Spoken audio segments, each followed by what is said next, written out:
咻咻咻炫です。今天的主题是我到底是怎么学日文的耶！我有接收到很多大家来的私讯，然后我终于拍这个影片了，抱歉让大家等那么久。其实我想先说的是，就是日文毕竟不是我的母语，可能也会有一些文法上的错误啊等等的。所以呢，以下的影片内容呢，就是大家参考参考就好了。我到底怎么学日文的，就是以下这几点。第一点呢，就是这个，找到喜欢的日本明星，把他的日剧、综艺节目全部都看一遍。从国小开始就开始喜欢看蜡笔小新，然后国中开始呢，就喜欢看《校园封神榜》、学校英語、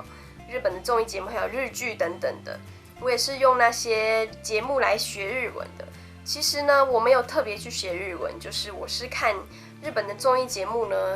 他们是日文发音嘛，所以就是看那个电视上的字幕，然后听他们的发音，渐渐就把50音背起来了。然后我很喜欢看的是有中日字幕的日剧，它很快的可以让你知道日文是在念什么，然后你看过去呢就会有一些印象嘛，就会默默的把它背起来。然后我也是因为很常看日剧啊，所以我现在就是跟日本人对话的时候，他们都觉得我的发音都还蛮像日本人的。比如说ありがとうございます，他们有一定的音调嘛，那可能外国人就会说ありがとうございます，比如说这样子。但是我就是很常看日剧，所以就是自然而然的呢，就会说的比较像日本人的发音这样子。就像呢，我之前在日本的综艺节目上学到一个新的日文单字，就是当たりめ。对，这个日文单字呢，就是日本居酒屋很常出现，或者是一些便利商店卖的一个干烤的那一种鱿鱼。那其实我一开始是不知道这个单字的，然后我刚开始看到那个单字呢，我就立马去 Google 芸能人喜欢的当たりめ到底是什么。然后去查一下才发现是这个。后来我去日本的居酒屋吃东西的时候，我又在 menu 上看到这个单字，因为我看了2遍，所以我就把它记下来了。当たりめ。那我觉得看综艺节目都会学到日本的新的日文单字啊等等的。那很多人其实跟我说，背了那么多遍还是背不起来。其实我觉得你背不起来的单字，就我觉得可以放弃耶。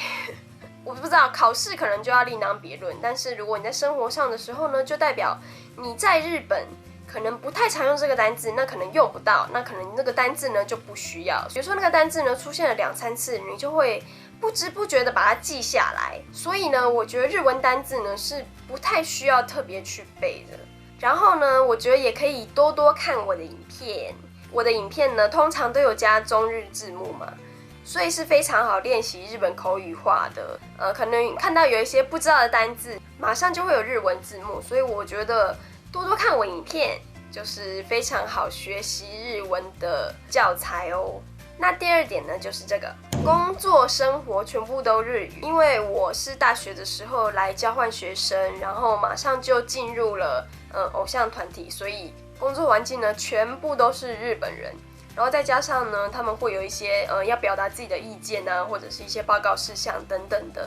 我记得那时候还是就是我们全部的团员呢，然后跟小纯呢会有一个 group line， 然后每次呢就有一些报告事项啊等等的一些事情。所以在那时候呢，我也会模仿一些我们团员的一些 line 的话，他们发 mail 的时候会先说お疲れ様です，就会让我有一些这种模仿的机会。那如果可能是住在台湾的人呢，那你也不用担心，就是你可以把手机的语言全部改成日文，或者是像我刚刚说的，就是多看日剧，让你自己呢也感觉就像也是生活在日本当中。第3点是这个，说错也没关系，让日本人来纠正你。我蛮常说错日语的，但是没关系，我觉得主要就是敢讲嘛。你讲了，就算日本人刚开始不懂你的意思，可是他会推测，然后可能会问你，是这个意思吗？会是这个意思吗？就是不知不觉也会学习到新的单字，或者是说错之后呢，他们也会告诉你新的文法这样子。不要怕被日本人笑，这是很重要的一点。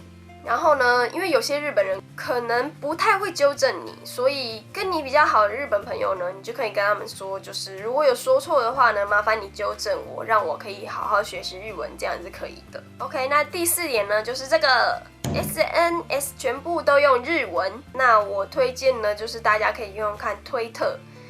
推特呢也不用真名，你就可以随便弄你的绰号那些的，然后就可以每天像写小日记一样，然后用日文呢发表你今天的心得啊，或者是今天的日记啊等等，都是很好的练习日文的机会哦。因为毕竟推特日本人是比较多一点的嘛，我觉得也是可以趁机有一些跟日本人做互动的一个地方吧。而且呢，我那时候刚来日本留学的时候呢，也是因为想说，反正日本人都用推特啊，就是日本的那些明星都用推特嘛，然后我就觉得说，好，那我也用推特来看看，就是 follow 一下喜欢的日本明星等等的。所以那时候我就刚好 follow 到小纯的推特，然后我就刚好看到他有那个 idol audition 的讯息，非常的刚好，然后就也是加入了小纯这种偶像团体，就是让自己的生活都融入在日文多一点，而且我觉得主要还是要有兴趣啦。就算你没有兴趣，你也可以找一些日本有趣的日剧的主题等等，然后你看日剧呢，一定会觉得这个女生很可爱，然后那个男生很帅等等的，就是以追星然后找到兴趣呢去学日语，我觉得是非常的快的咯。OK， 那如果大家呢还有什么问题呢，可以在下面留言，或者是一些自己学日文的心得。然后应该很多也是从日本动漫上学日文的，我觉得这也非常的快，也非常的棒。欢迎大家呢也是把自己学习日文的心得留言给我哦，让我们可以互相切磋琢磨。那喜欢我这支影片，欢迎按赞，然后订阅我的频道。我们下次见喽，拜拜。